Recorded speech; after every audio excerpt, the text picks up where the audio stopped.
Welcome to the English Listening Lounge, the podcast designed to help you speak English confidently and naturally.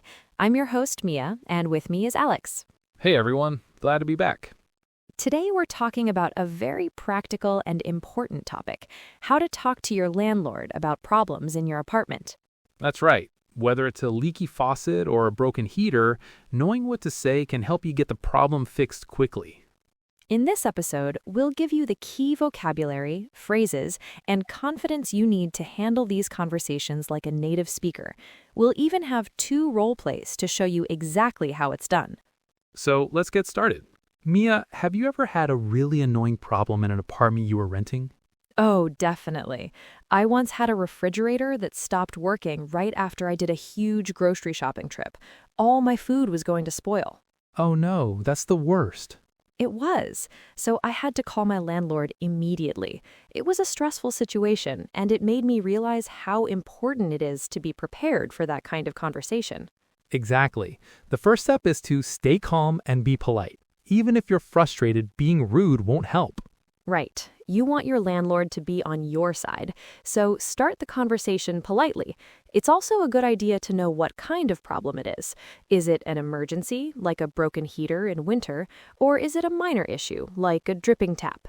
That makes sense. An emergency needs a phone call right away, but a smaller problem could probably be an email or text. Yes, and no matter how you contact them, be very clear and specific about the problem. Don't just say, the water is broken. Right, be specific. Instead, say something like, there is no hot water in the shower, or the toilet won't stop running. Giving details helps the landlord understand how serious the issue is and who to call to fix it. That's a great tip. And it's also a good idea to document everything. That means keeping a record of your communication. Absolutely. If you call, follow up with a short email or text message confirming what you talked about. For example, "Hi, just confirming our phone call about the leaky faucet. You said a plumber would visit on Tuesday." Having it in writing is so important. It protects both you and the landlord and prevents misunderstandings. I think we're ready to see this in action. Let's do our first role play. We're going to act out a phone call to a landlord to report a common problem, a leaky faucet. I'll be the tenant, and Alex, you can be the landlord. Ready? Ready when you are. Okay. Ring, ring. Hello, this is Alex. Hi, Alex. This is Mia calling from apartment 3B. How are you? Hi, Mia. I'm doing well, thanks. What can I do for you today? I'm calling about an issue in my apartment. The faucet in my kitchen sink is leaking. Oh, okay. Is it a big leak? It's a steady drip right now, but it seems to be getting worse. I've put a bowl underneath to catch the water. I see. Thanks for letting me know. I can have our maintenance person, David, come by to take a look at it. That would be great. When would be a good time for someone to take a look at it? I work from home, so I'm pretty flexible. How about tomorrow morning around 10 a.m.? 10 a.m. works perfectly for me. Excellent. I'll let David know. He'll be there tomorrow at 10. Great. Thank you so much. I appreciate your help. You're welcome, Mia. Talk to you soon. Bye. And scene. What do you think, listeners? It was pretty straightforward, right? Definitely. Mia was polite, she identified herself and her apartment number, and she explained the problem clearly. Now, let's break down some of the key phrases we used. This is our phrase coach section. Okay, the first phrase I used was, I'm calling about an issue in my apartment. This is a great all-purpose opening line. It's polite and immediately tells the landlord why you are calling. The word issue is a softer word for problem. That's a good one. The next phrase is, the faucet in my kitchen sink is leaking. Notice how specific that is. You mentioned the object, the faucet, the location, the kitchen sink, and the problem, it's leaking. Right. Another example could be, the radiator in my bedroom is not heating up. Exactly. The more specific, the better. Okay, the third phrase is, it seems to be getting worse. This simple phrase adds a sense of urgency. It tells the landlord that the problem isn't stable, it's escalating. This might encourage them to fix it more quickly. Yeah, that's a good way to show it's important without sounding demanding. The fourth phrase is, when would be a good time for someone to take a look at it? This is a polite way to ask for a repair appointment. You're not demanding they come now, you're asking about their schedule. It shows you are willing to cooperate, which is always a good thing. And finally, the last phrase is, I appreciate your help. Always end the conversation by saying thank you. It's polite and leaves a positive impression. Simple, but very effective. Great advice. So the phone call went well and the landlord promised to send someone. But what happens if nobody comes? That's a great question. Sometimes you need to follow up. If a day or two passes and the problem isn't fixed, you need to contact your landlord again. This time, it's best to do it in writing, like a text or an email. Exactly. So for our second role play, I'll be the tenant. I'm going to write a follow-up email because the maintenance person never showed up. I'll read it out loud. Okay, I'm ready to listen. Subject: follow-up, leaky faucet in apartment 3B. Hi, Mia. I'm writing to follow up on our phone call from Monday about the leaky faucet in my kitchen sink. You mentioned that the maintenance person would visit on Tuesday morning, but unfortunately, they didn't arrive. Just wanted to gently remind you about this issue as the leak is still ongoing.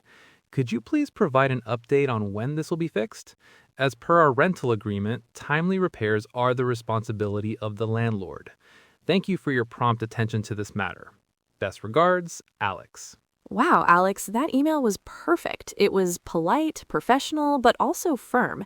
It clearly states the problem and what needs to happen next. Thanks. I think it's a good example of how to be a little more serious when you need to be. Now let's dive into our second phrase coach for this email. Let's do it.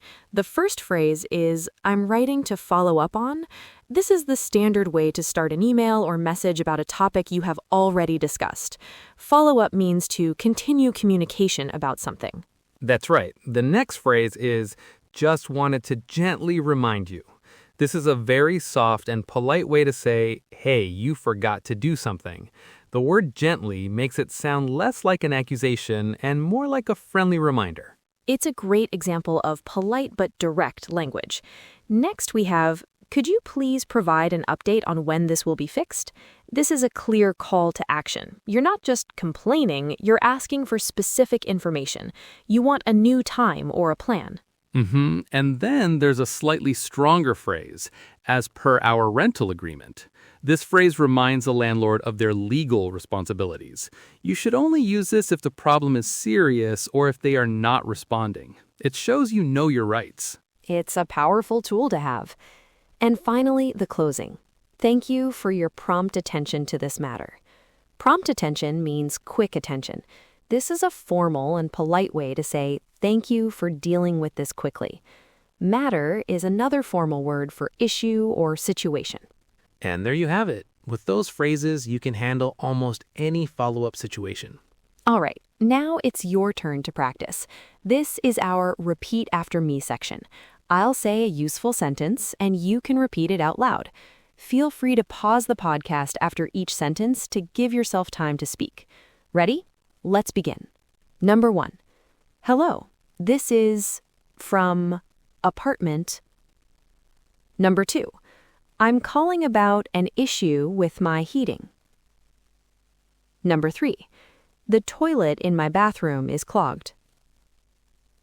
Number 4. There seems to be a problem with the electricity. Number 5. When would be a good time for you to fix it? Number 6. I'm writing to follow up on our conversation.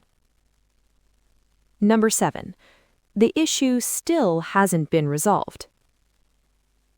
Number 8. Could you please provide an update? Number 9. I really appreciate your help with this. Number 10.